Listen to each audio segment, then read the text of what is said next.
Oke, semuanya selamat datang kembali di tutorial sebaya SIK, dan pada siang hari ini kita bakal nge-review setengah bab dari SIK, dari translational motion sampai akhir gitu. Kan kemarin kan kita udah belajar soal yang dasar-dasar teori kuantum yang awal-awal nih, yang observables gitu-gitu. Nah, jadi kita sekarang mau belajar mengenai penggunaan atau aplikasi dari persamaan Schrödinger tersebut pada situasi-situasi yang tertentu. Nah, oke, langsung saja kita review dari awal. Pertama, gerakan bebas di kotak satu dimensi. Nah, kalau misalnya gerakan bebas di kotak satu dimensi, ini asumsi awal kita kan partikel itu bakal bergerak secara amat-amat bebas. Jadi kita harus mengapply satu kondisi di mana energi potensialnya ini harus konstan gitu. Dan konstan adalah 0 gitu. Nah, akhirnya kan persamaan Schrödinger ini kan awalnya min h bar kuadrat per 2m d kuadrat c dx kuadrat tambah vx sama dengan fc. BTW, kalau misalnya ada nggak mau bicara, please di mute. Oke.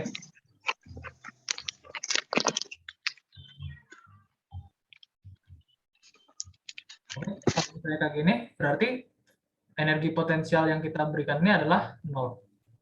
Jadi term ini kita hilangkan dan kita dapat persamaan kayak gini. H kuadrat plus M d kuadrat c dx kuadrat sama dengan f. Nah, akhirnya bagaimana solusi akhir yang kita dapatkan? Solusi akhir yang kita dapatkan adalah seperti ini. Psi-nya sama dengan A E pangkat IKX tambah B E pangkat min IKX. Nah, kalau kita udah dapat solusi kayak gini, gimana caranya kita menerjemahkan apa artinya ini? Jadi, kita tuh punya dua kondisi, di mana partikel itu bakal memiliki momentum plus KH, atau ketika partikel itu bergerak ke kanan, ini berarti kan plus KH. Sementara, kalau partikelnya bergerak ke kiri, itu momentumnya itu min KH. Nah, sementara bagaimana probabilitas kita menemukan partikel tersebut dalam keadaan-keadaan tersebut gitu, yang keadaannya plus KH atau yang keadaannya min KH. Probabilitasnya kayak gimana?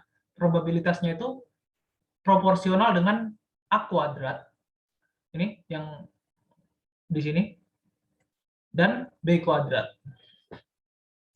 Lalu, energi kinetiknya bisa kita dapetin, tinggal kita masukin aja solusinya. Yang ini masukin ke sini. Ya udah kan, berarti dapatnya turunan keduanya ini kan merupakan min K kuadrat dikali fungsi awalnya tadi, yang membuktikan bahwa fungsi solusi kita ini merupakan eigenfunction gitu. Jadi energi kinetiknya kita dapat seperti ini, h bar kuadrat K kuadrat per 2m. Nah, untuk nilai K-nya, K-nya ini berapa aja itu bisa gitu, tidak terkuantisasi gitu. Oke?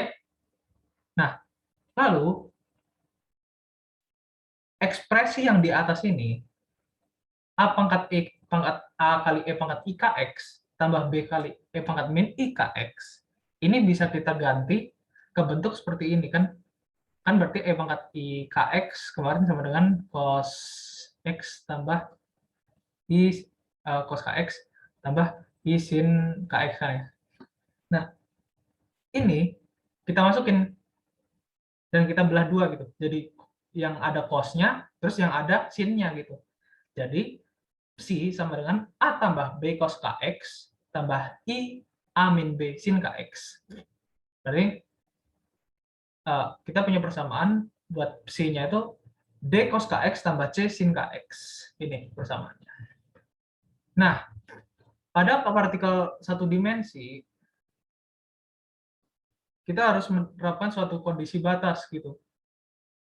Nah, kan misalnya dalam suatu kotak ya, dalam suatu kotak itu kan panjangnya itu dari 0 dan L gitu. Nah, fungsi gelombang dalam kotak ini batasannya adalah kalau pada batas-batas 0 dan batas-batas L, ini fungsi gelombangnya itu nilainya 0 gitu. Nah, jadi kalau misalnya ini kan kalau misalnya X-nya kita masukin 0, X sama dengan 0, berarti cos KX-nya kan masih ada nilainya nih. Karena cos K0 kan berarti cos 0 sama dengan 1. Nah, berarti D-nya harus 0, karena kan psinya sama dengan 0, gitu. Nah, tapi kalau kita masukin X-nya sama dengan L, berarti C sin KL sama dengan 0. Nah, kira-kira kita kan sekarang harus mencari nilai K-nya ini berapa. Nah, kira-kira yang hasil sin-nya sama dengan 0 tuh berapa saja? Sin berapa aja? Sin NP kan, sin 180 0. Sin 360 0. Kan itu sama dengan bilangan bulat dikali pi. Jadi akhirnya kita dapat persamaan KL sama dengan NP. N-nya itu 1, 2, 3, kayak gitu-gitu. Dan akhirnya K-nya bisa kita dapat nilainya NP per L. Jadi psi-nya bisa kita ganti jadi kayak gini, C sin NP X per L. Nah, terus kalau kita udah dapat psi-nya, kira-kira langkah lanjutan yang bakal kita lakukan apa?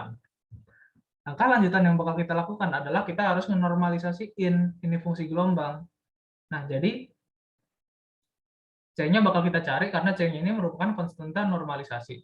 Jadi dari 0 sampai L, panjang kotaknya itu probabilitas menemukan gelombang kalau misalnya ditotalkan semuanya, probabilitasnya itu adalah 1. Nah, jadi kita integralin semuanya C kuadrat sama dengan 2 per L. Jadi C sama dengan akar 2 per L.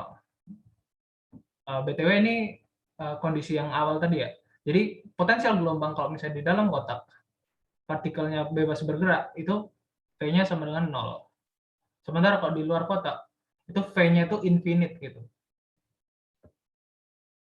Kalau X kurang dari 0 atau X lebih dari L. Gitu ya. Oke, berarti setelah itu, psi X bisa kita dapatkan seperti ini. Akar 2 per L sin NPX per L.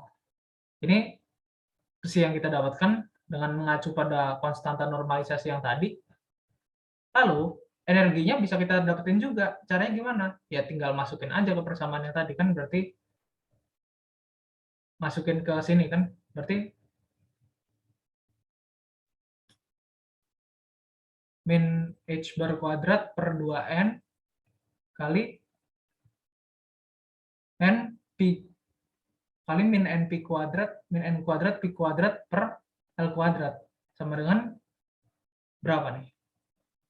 Kan berarti H kuadrat per 4P kuadrat kali 2M kali L kuadrat kali N kuadrat P kuadrat. Nah, ini kita coret, jebret-jebret, kita dapat deh energinya namanya H kuadrat N kuadrat per 8mL kuadrat. Dengan N ini adalah bilangan kuantum. Dan N-nya ini mulai dari 1, 2, 3, dan seterusnya. Lah, kenapa N-nya nggak boleh 0? Karena kita mengasumsikan bahwa partikel ini bergerak bebas terus gitu. Jadi partikel yang bergerak bebas terus itu kan bakal selalu ada energinya. Jadi N-nya nggak boleh 0 gitu. Nah, ini properti dari suatu wave function. Jadi kalau misalnya kita mendekin wave function-nya, maka kinetic energy yang kita dapatkan bakal makin gede. Buktinya apa? Buktinya kan namanya dpsi per dt sama dengan bla bla bla bla dx dt. Nah, Kalau misalnya ininya naik, perubahan ininya naik, berarti ininya naik juga dong. Ya, jadi ya sah-sah saja gitu. Untuk apa namanya asumsi nomor 2. Nah, untuk nodus total dari wave function ini adalah n-1. Nah, n-1 itu apa? Jadi gini, kalau misalnya kita n sama dengan 1, kan kita berarti ngegambarin gelombangnya kayak gini nih ya. Ini dari 0, terus ini L, ini X-nya itu. Ini kan nggak ada gitu ya, nggak ada cekungan yang kayak gini ya, nggak ada titik di mana dia, titik baliknya nggak ada gitu. Jadi titik baliknya sama dengan 0 gitu. Ini N sama dengan 1. Nah terus, kalau N sama dengan 2, ini ada berapa titik balik? Ada 1 titik balik kan? Jadi, nodusnya konsisten aja, sama dengan N-1 gitu. Ada 1 titik balik di sini. Nah, kalau yang ini, yang di bawah ini, yang B ini adalah probabilitas menemukan partikelnya itu di dalam kotak itu. Jadi probabilitasnya ini, kalau misalnya wave function-nya mau ke bawah atau ke atas, kalau misalnya dikuadratin kan hasilnya bakal positif. Nah, makanya kita dapatnya bentuknya kayak gini nih. Kayak rada cekung sedikit, tapi ke atas semua cekungnya gitu. Ini adalah probabilitas gitu. Nah, probabilitasnya magnitudonya seberapa? 2 per L sin kuadrat NPX per L. Ngikutin gelombang ini. Nah, ini contohnya. Ini N-nya 50 kan. N-nya 50, berarti kan nodusnya ada 49. Berarti kan gelombangnya naik turun, naik turun, naik turun, naik turun terus. Gitu. Ya, akhirnya kalau misalnya kita jumlahkan semuanya, berarti probabilitas totalnya kan adalah 1 nih. Tapi kalau misalnya kita lihat kurvanya Gaussian itu kita bikin, ini berarti di setiap sisi kita itu hampir sama likely gitu, hampir sama kemungkinannya buat kita menemukan suatu partikel itu. Jadi kalau misalnya n-nya sangat tinggi, n-nya mendekati unlimited, maka densitas probabilitasnya itu hampir sama semua gitu. Apabila osilasi yang cepat itu tuh diabaikan gitu. Cuman ya yang penting ngerti visualisasinya sih kalau kayak ini. Nah, kalau n-nya unlimited berarti partikelnya itu kan lompat-lompat di dindingnya gitu. Dengan waktu yang equal gitu, sama semua waktunya pada semua titik gitu. Nah, ini momentum yang tadi, tapi sama saja sih sebenarnya. Yang satu setengah dari totalnya itu momentumnya itu plus NPH h bar per L, setengahnya lagi momentum partikelnya itu min NPH bar per L. Jadi sama kayak apa yang kita asumsikan di awal tadi, yang solusi yang awal tadi yang ini.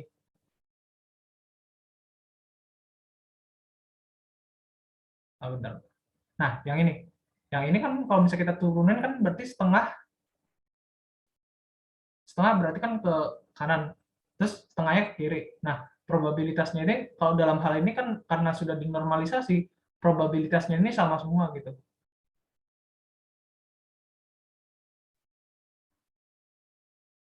Nah, sama, kalau kita mau ngejelasin kenapa kok n-nya tadi nggak boleh 0, nah gini, kan tadi asas ketidakpastian Heisenberg itu kan berarti kayak gini ya, delta P, delta X lebih besar sama dengan h bar per 2. Lebih besar sama dengan atau kurang dari sama dengan sih, bentar.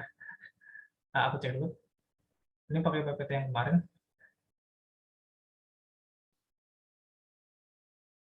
Ya, lebih besar sama dengan. Lebih besar sama dengan h bar per 2. Nah, sekarang partikel ini bergerak secara terbatas. Terbatas pada kotaknya ini. Jadi, kalau misalnya dia terbatas, delta X-nya terbatas, delta P-nya terbatas dong. Berarti delta X-nya terbatas, delta P-nya terbatas. Berarti artinya delta Px-nya ini nggak boleh 0 dong. Berarti kalau misalnya delta Px-nya nggak boleh 0, artinya apa? Partikelnya gerak terus gitu. Bzz. Kayak apa nih, bukan maksudnya kayak perbedaan dari momentum tidak boleh 0 gitu. Jadi suatu partikel itu harus memiliki energi terus gitu. Jadi E1-nya ini namanya ground state energy. Ground state energy N sama dengan 1.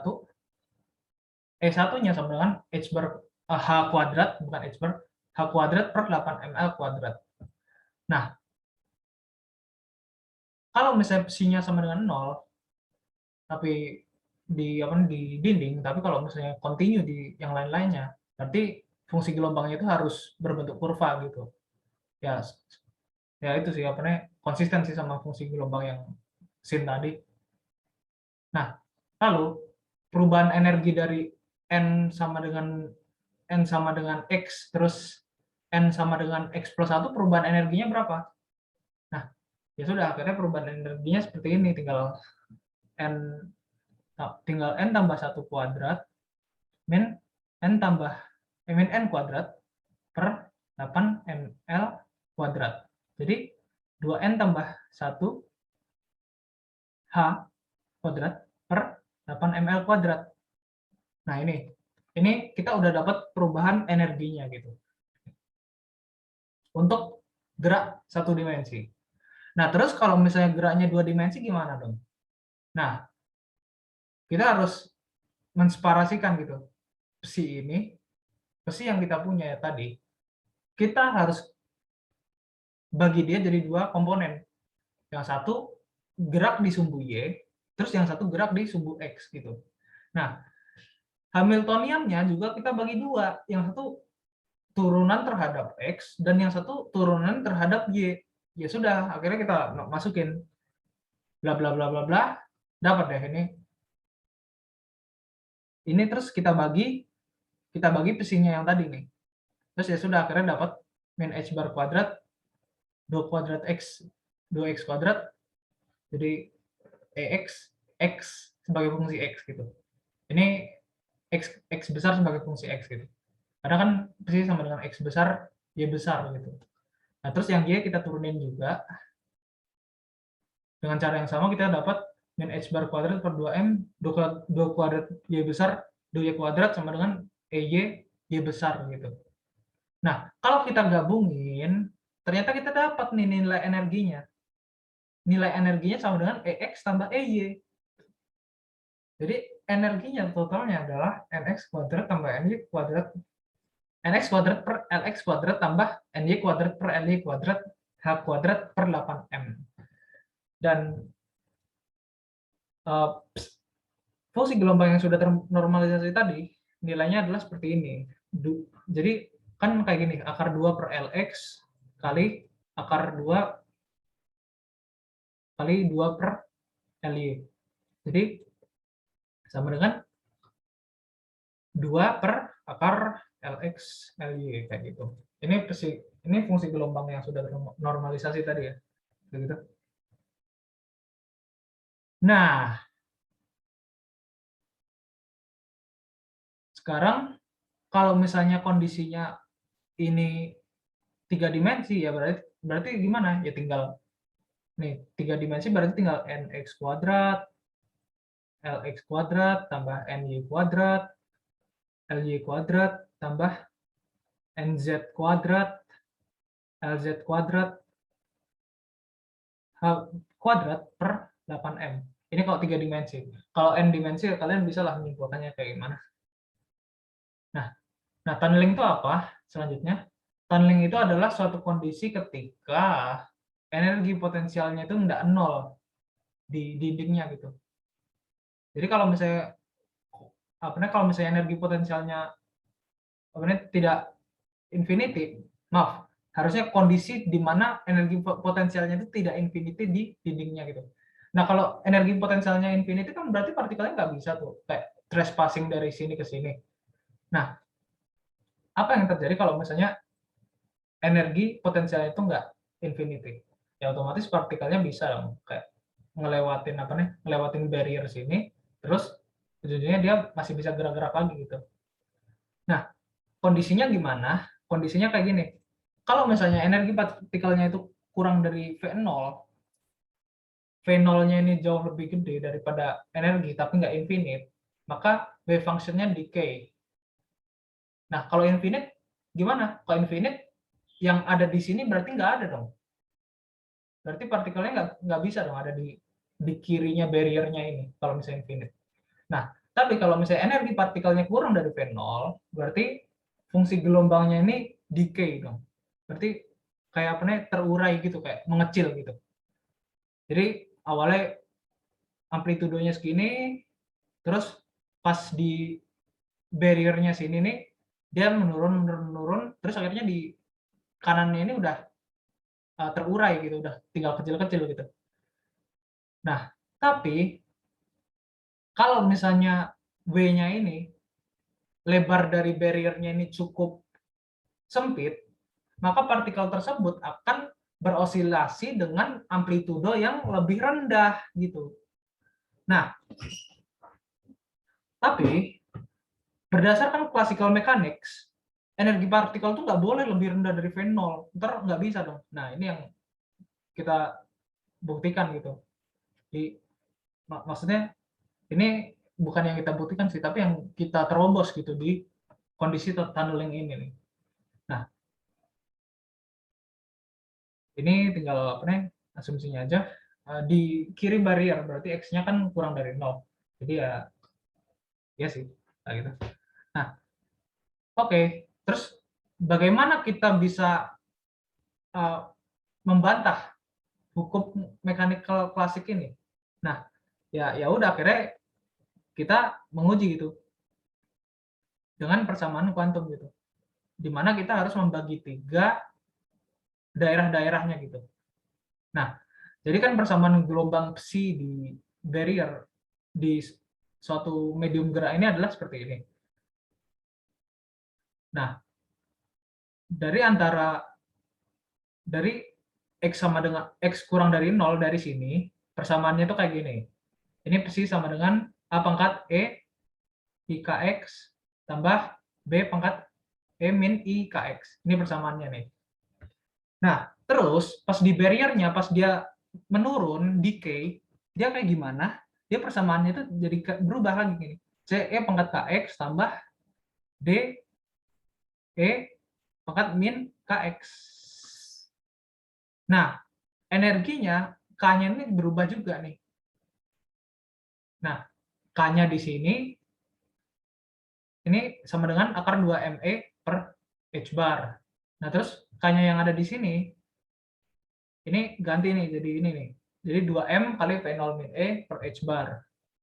Nah, terus kalau misalnya X-nya lebih dari W, ini kan kalau misalnya X-nya lebih dari W, dia nggak ada ya dinding yang memantulkan dia balik ke kiri itu kan nggak ada. Jadi, gerakan yang sifatnya ada nilai negatifnya ini kita hilangkan. Nah, akhirnya gimana? Yang E pangkat IKX-nya dihilangin, ya udah. Dia cuma bisanya memantul ke kanan doang kan. Ya sudah, akhirnya psinya F E pangkat IKX. Dengan K-nya sama dengan 2ME per H bar kayak gitu. Nah, ini penurunannya emang rada ribet sih. Ya, terus akhirnya ini nih, T-nya aku kasih aja langsung. T-nya ini proporsional terhadap F kuadrat per A kuadrat gitu. Jadi total kontribusi yang dari gerak kanan yang sini per kontribusi yang sini nih. Ini kan F kuadrat, ini kan A kuadrat. Jadi probabilitas transmisi itu ditafsirkan sebagai total dari kontribusi ini dibagi kontribusi yang ini. Nah, ini persamaannya epsilonnya ini E per V0. Jadi kalau misalnya probabilitas transmisinya itu adalah 0, ini V0-nya berarti sangat besar, mendekati infinite. Nah, kalau T-nya makin gede, berarti E-nya ini mendekati V0 gitu. Kalau misalnya T-nya sama dengan 1, mendekati 1, berarti E-nya lebih dari V0 dong. Nah, Kalau misalnya T-nya sama dengan 1, berarti partikel itu sangat mungkin gitu melakukan tunneling gitu dan menembus barrier-nya itu. Jadi E-nya itu jauh lebih gede dari V0-nya. Begitu. Nah, sesudah membahas yang gerakan translasional, kita bakal membahas ke gerak vibrasional. Nah, misal gerak vibrasional itu bagaimana sih? Jadi kita mengasumsikan molekul itu seperti pegas gitu. Nah, pegas ini kan punya suatu konstanta gaya ya, K gitu. Nah, maka gaya sesuai di fisika, gaya yang dilakukan oleh molekul ini ketika dia dikompres itu adalah kebalikan dari gayanya yang ketika dia dikompres itu. Jadi ketika dia dikompres dengan gaya sebesar Kx, maka dia bakal ngelawan dengan sebanyak min Kx gitu. Nah, ini gaya pada molekulnya gitu. F sama dengan min Kx. Nah, sementara Vx potensialnya adalah min Fdx. Integral ya. Min integral Fdx sama dengan setengah Kf kali X kuadrat. Udah, akhirnya kita masukin. Nah, dapat persamaan baru dengan energi potensialnya sebesar setengah Kf dikali X kuadrat.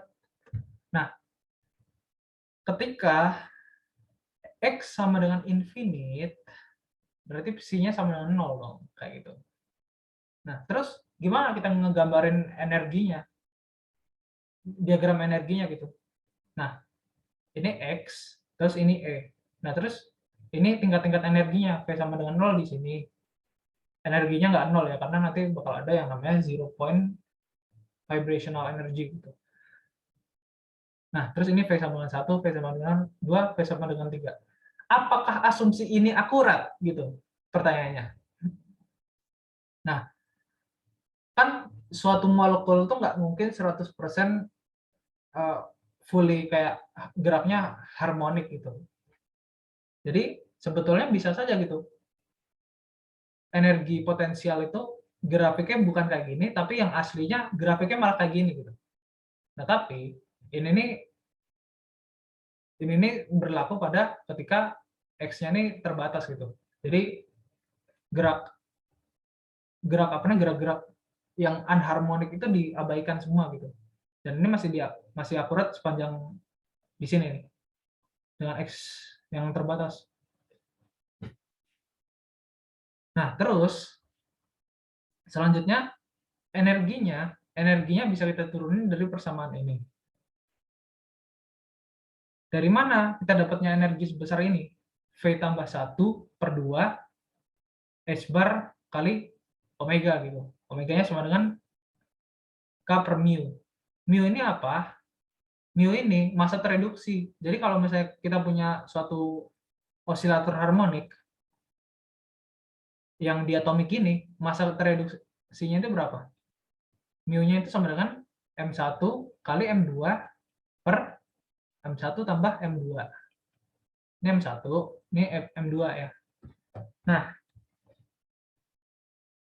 terus energi vibrasionalnya ketika pada keadaan dasar V sama dengan 0 berarti segini, setengah H bar omega.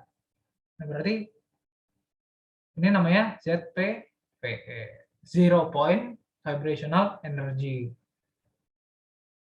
Nah, terus kalau kita udah ketemu energi gini, terus gimana caranya kita menyimpulkan wave function-nya? Nah, kan orang-orang matematika pada bilang, nah kalau kamu dapat persamaan yang kayak gini, ini bakal sulit banget nuruninnya.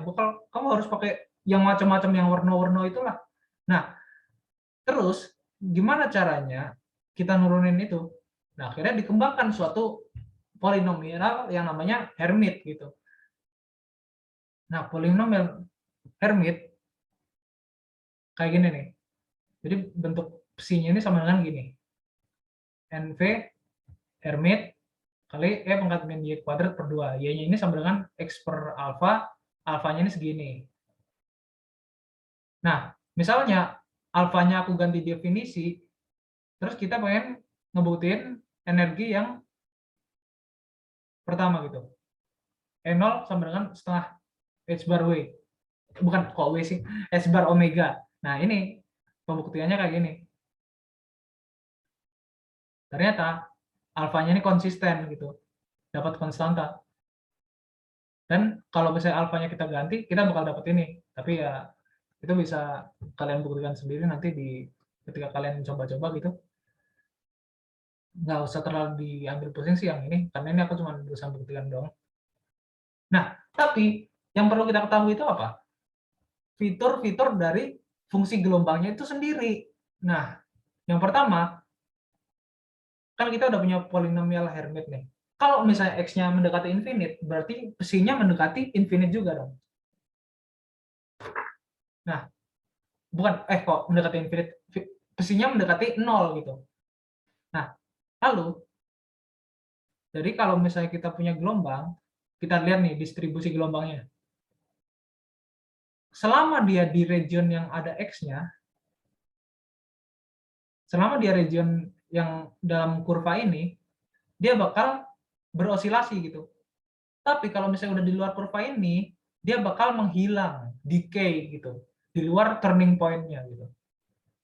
Nah, sama kalau misalnya masa dari osilator itu kita naikin, berarti psi-nya ini bakal menghilang dengan lebih cepat gitu. Ya, terus ini yang terkait dengan polinomial Hermite, kalau misalnya V-nya naik, berarti polinomial Hermite-nya naik dong. Berarti gelombangnya lebih banyak gitu. Kan ini kan gelombangnya 1, 2, 3, 4, 5, 6, 7. Jadi ya konsisten lah dengan ketika V-nya naik, berarti polinomial Hermite-nya naik juga.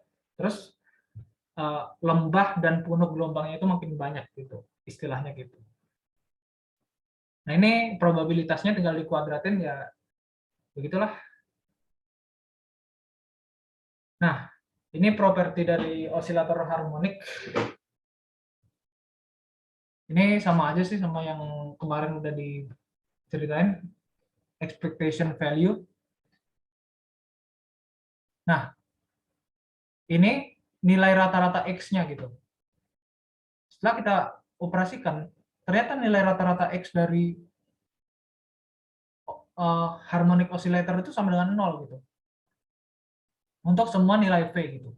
Nilai rata-rata totalnya. Nah, tapi kalau nilai X kuadratnya kita operasikan, ternyata dapetnya kan ini nuruninnya pusing banget nih. Ternyata kita dapatnya V tambah setengah dikali alfa kuadrat. Jadi X kuadratnya itu seperti ini. V tambah setengah dikali H bar per akar MKF gitu. Jadi kalau misalnya X kuadratnya naik, berarti V-nya naik gitu. Terus berarti gimana? Ini gunanya buat apa? Ini gunanya buat menghitung energi potensial rata-rata dari suatu sistem gitu. Nah, ya udah kita masukin, kita dapat. Berarti energi potensial rata-ratanya untuk suatu sistem V berarti setengah kali V tambah setengah H bar omega gitu.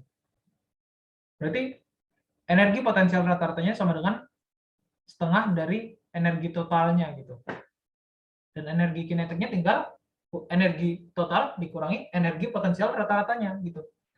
Nah, tapi dari eksperimen-eksperimen ini muncullah suatu teorema baru yang namanya teorema virial.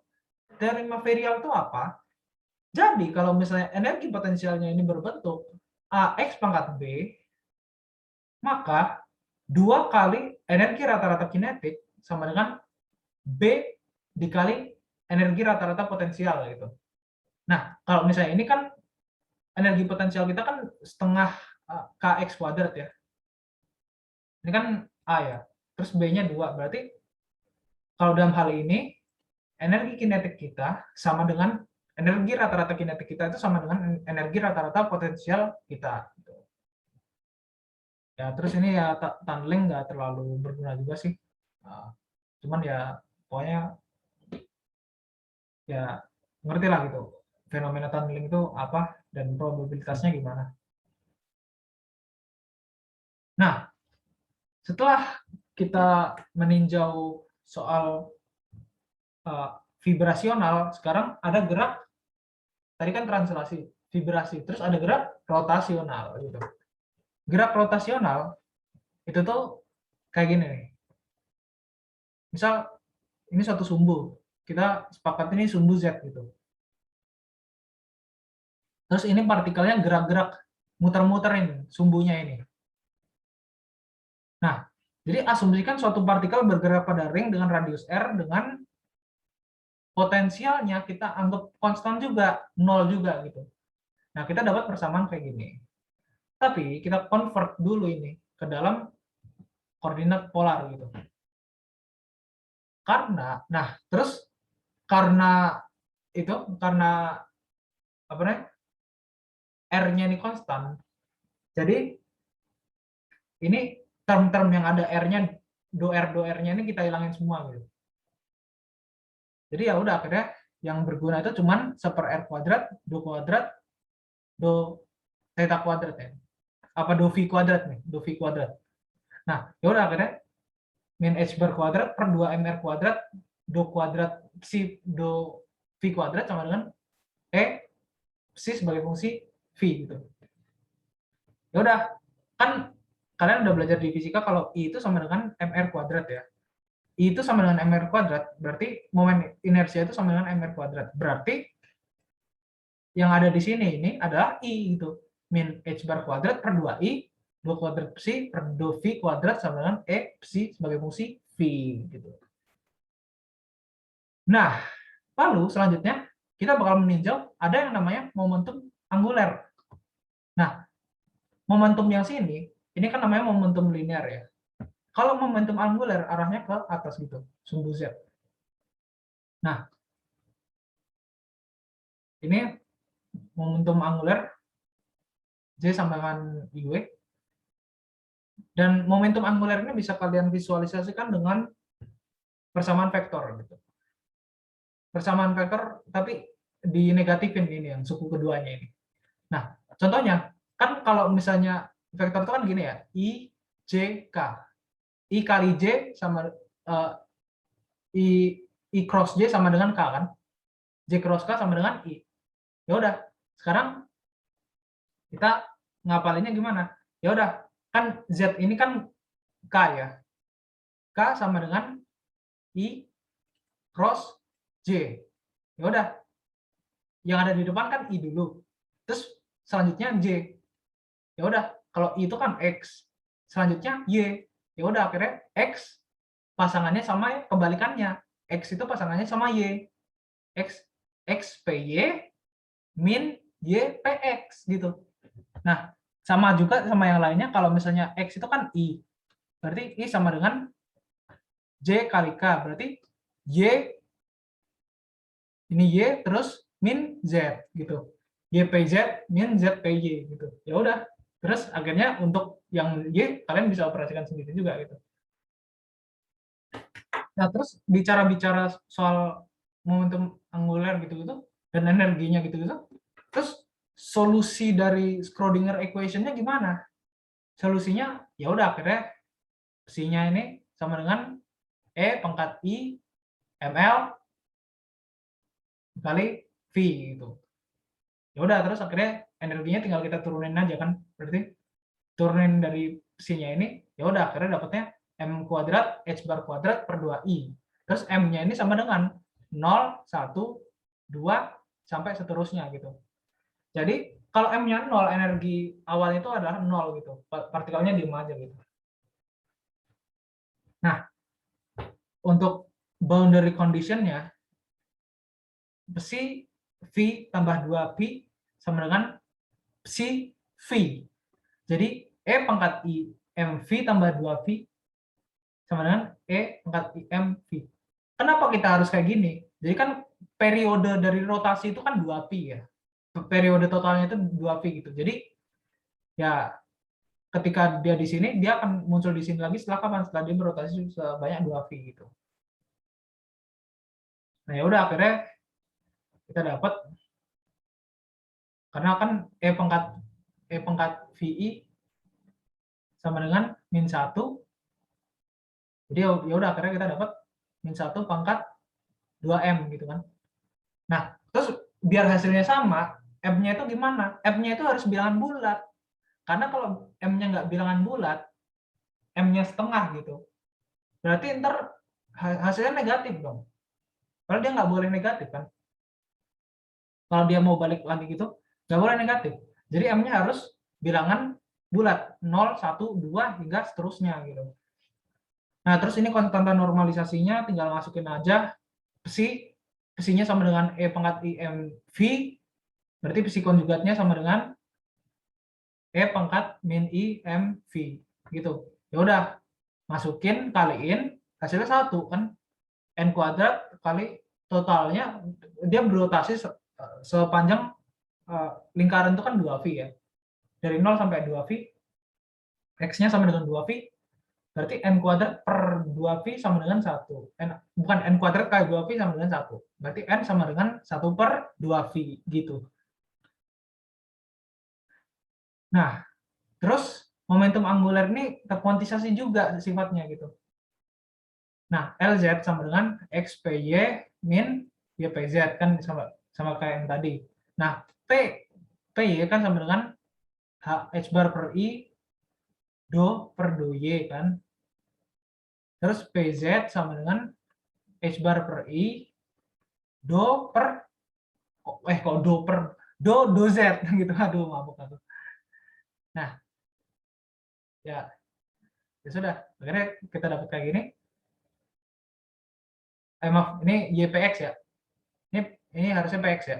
Do X. Jadi do X. Jadi LZ kalau misalnya kita convert ke koordinat polar gimana? Jadi fungsi V doang, H bar per I, bukan do V gitu. Jadi kita masukin lagi ke persamaan yang tadi, ternyata hasilnya dari fungsi gelombang yang tadi setelah kita turunkan, ternyata hasilnya juga terkuantisasi juga dengan M-nya itu sama dengan 0 plus minus 1 plus minus 2 gitu. Karena kan momentum angular tuh kenapa ada plus minusnya sekarang? Kenapa kok di energi tadi itu nggak ada plus minusnya? Nah, momentum angular itu kan bisanya kan dia bisa menghadap ke bawah kalau misalnya rotasinya berlawanan arah. Nah, kalian pakai tangan kanan. Kalau misalnya dia berotasinya searah sama jarum jam, berarti momentum angularnya kan bakal menghadap ke bawah. Tapi kalau misalnya dia rotasinya berlawanan arah dengan jarum jam, maka momentum angularnya bakal menghadap ke atas gitu. Ya, aturan tangan kanan biasa lah gitu. Nah, ini selain ML sama dengan 0, segala macam tingkat energi itu tuh doubly degenerate.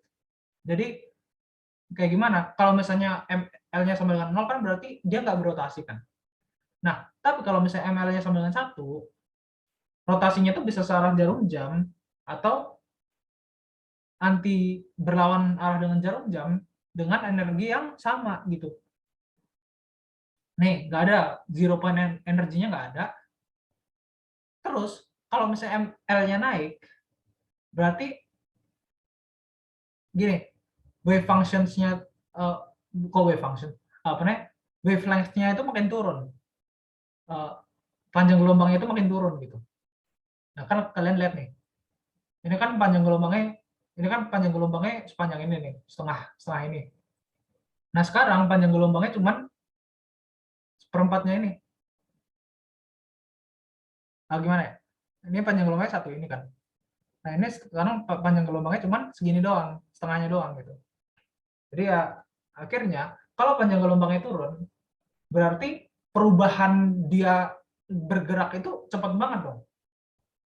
Berarti energi kinetiknya kalau misalnya perubahannya dx dt-nya cepat banget, dv dt-nya cepat banget, berarti energi kinetiknya meningkat jauh kan, kayak gitu.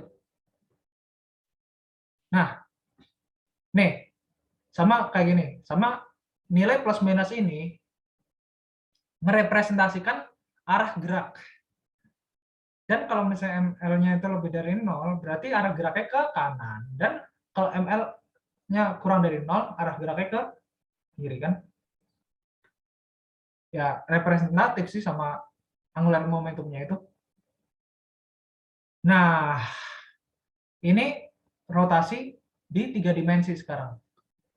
Prinsipnya sebenarnya masih sama aja sih, cuman bedanya kayak gimana? Bedanya kan tadi kita cuma mengamati nilai V doang. V doang gitu. Nah, sekarang kita bukan cuma mengamati nilai V doang, tapi sekarang kita mengamati nilai theta juga. Karena kenapa? Karena sekarang geraknya 3 dimensi.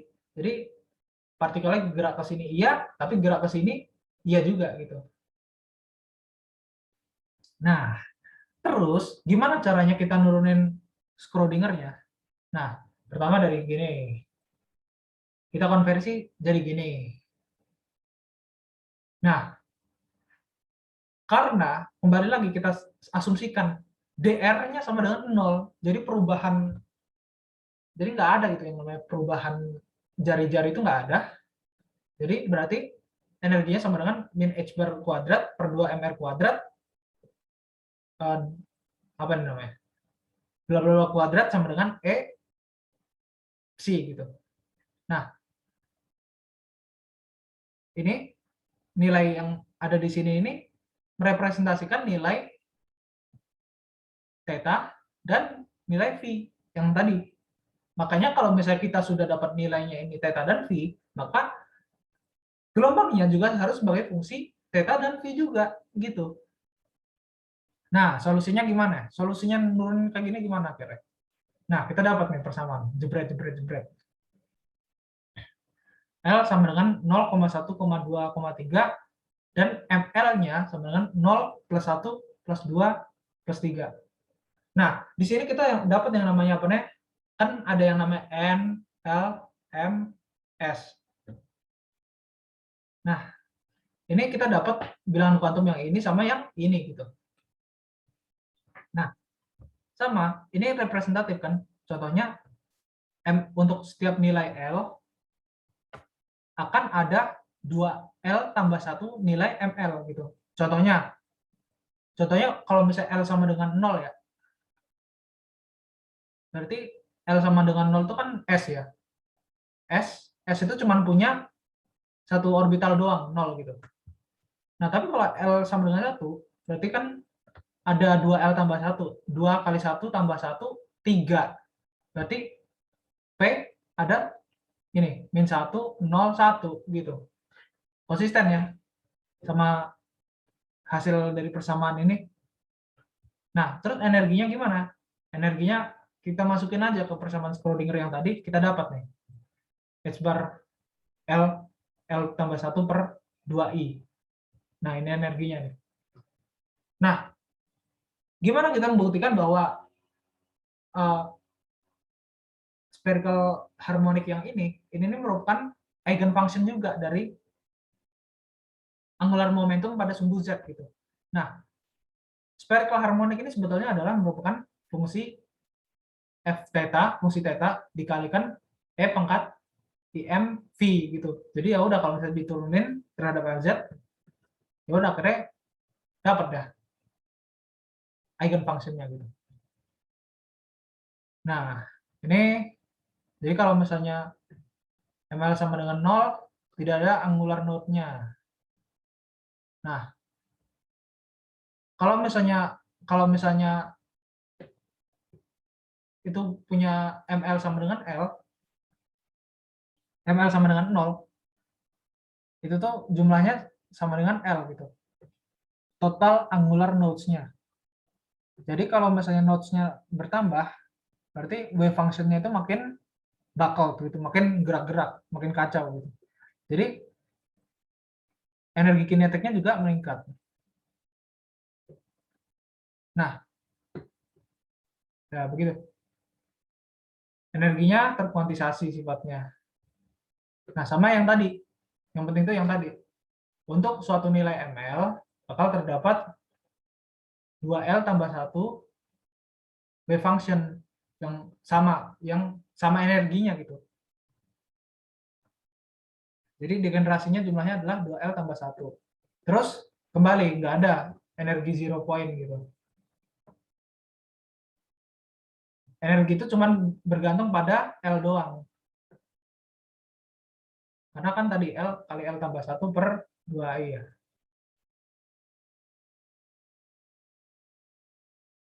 Nah, ya jadi kalau misalnya ML-nya mau kemana pun, energinya ya santuy aja sih gitu. Energinya nggak tergantung sama ML-nya gitu. Nah, terus ini orientasi dari momentum angulernya. Nah kan energi kinetik sama dengan J kuadrat per 2I. Nah, energi kinetiknya sama dengan H J kuadrat sama dengan energi yang tadi, H kali akar L kali L tambah 1. Bukan. Tadi itu H kuadrat ya, H bar kuadrat kali L kali L tambah 1. Ini sama dengan J kuadrat. Sebentar, aku perbaikin dulu. Ini H bar kuadrat ya. Ya, H bar kuadrat kali L tambah 1. Nah, ya udah akhirnya sekarang kita tentukan angular momentumnya gimana? Ya udah tinggal diakarin aja kan J kuadrat. Ya udah kita dapat persamaan ini. J sama dengan akar L kali L tambah 1 H bar. Terus L-nya ini berapa? 0, 1, 2, 3, bla bla bla. Nggak boleh negatif, harus positif gitu.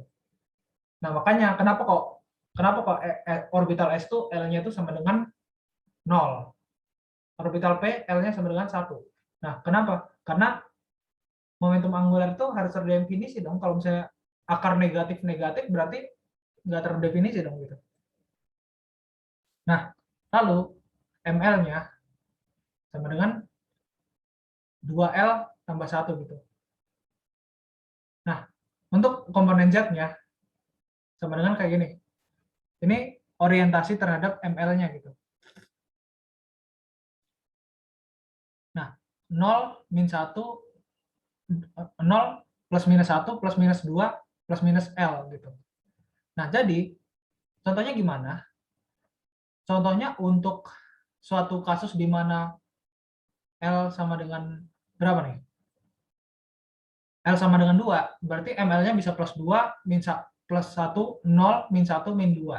Nah, visualisasinya gimana? Visualisasinya tuh kayak gini. Ini magnitudo yang ke sini ini magnitudo energinya, bukan energi, apa ya? Magnitudo angular momentumnya, dan yang ada di sini dan Z-nya ini adalah magnitudo arahnya gitu. Ini sama aja sama yang tadi. Tapi satu sifat yang perlu kalian ketahui adalah kalau misalnya kita punya suatu angular momentum ya di sumbu X sama sumbu Y, kalau misalnya kita komutasikan, itu tuh nggak komutatif. Jadi kalau misalnya aku tahu angular momentumnya pada sumbu X, maka ini nggak bakal diketahui dengan baik gitu. Tapi kombinasi kuadrat dari keduanya ini bakal komutatif sama salah satu sumbunya gitu. Jadi kalau misalnya aku tahu ini, pasti aku bisa tahu yang ini gitu. Nah, ini magnitudonya untuk L sama dengan 0, magnitudonya sama dengan 0, L sama dengan 1, magnitudonya sama dengan 2, akar 2, L sama dengan 2, magnitudonya sama dengan akar 6, lalu L sama dengan 3, magnitudonya akar 12. Nah, bentuknya kayak gini. Ilustrasinya gimana? Nah, untuk suatu spherical harmonic, contoh, aku punya spherical harmonic 3 tambah 2. 3 sama 2.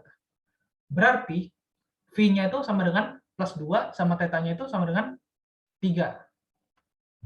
Nah, θ ini mencerminkan magnitudo angular momentumnya yang ini nih. Jadi kan ini kan sama aja nih. Ini akar 12, ini akar 12, ini akar 12 gitu.